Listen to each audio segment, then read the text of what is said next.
Alright guys, my name is Jared Bruning. I'm one of the instructional coaches with District 205, and just real quickly I was going to show you this quick little video, kind of how to use Screencastify, since you're going to be recording yourself, doing your own presentation with it and everything. And so, of course, I'm at screencastify.com right here, but hopefully you've already added the extension that you should be able to see up here in the top. Alright, so you can see right up here I've got this extension that is Screencastify. Alright, so what you'll do is basically have your slide presentation up and ready to go, and what you need to do is then click on the Screencastify icon. And once you click on that, it's going to open up this box, all right, and you're going to see here, you can either, have a browser tab, webcam only, all that stuff. All you're going to want is just your desktop and your microphone, all right, so you need to have your microphone turned on. You can see here you're getting levels from your microphone, all right, so you have your desktop and your microphone, then you're just going to hit record. And once you hit record, it's going to ask you what you want to share. And so you're basically going to say, I want to share this, my entire screen. All right, so you're going to click on the share button. And here in a moment, you're going to get a little countdown.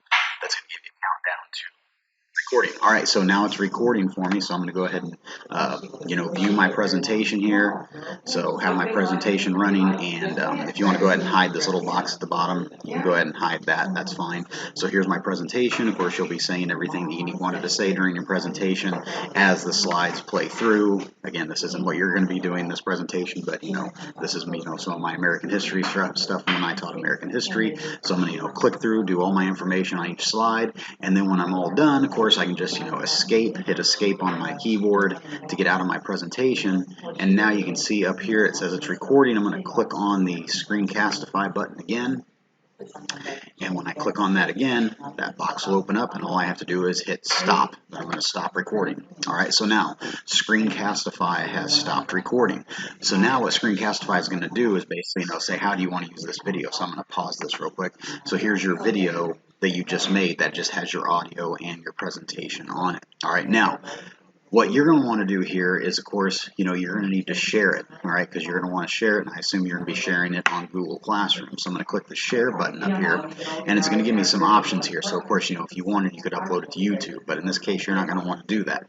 You're just simply going to be saving it in your Google Drive, all right, and as you can see right now, it says only you can view the video. You don't want that. You want it where your teacher can view it as well. So you're going to click on that, and what I would do is just set it to public. All right, so once you set it to public, once it's set to public, which it should be set to public here, once you click on that, it's going to give you this link. Okay, so here's the shareable link. So what you can do is just highlight that, right click, do a copy, or you can do a Control-C.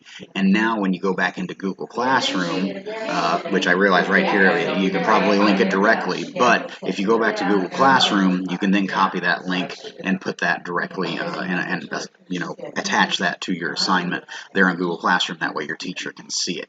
All right, so hopefully that makes sense. Hopefully this video, if you need to go back and look at a few things, but again, make sure that you set it to where anybody can watch it. All right, so that it's not just simply you that can see it, because otherwise your teacher won't be able to see it. So set it to public, then get your link, and then attach that on Google Classroom. All right, so hopefully that helps, and thanks.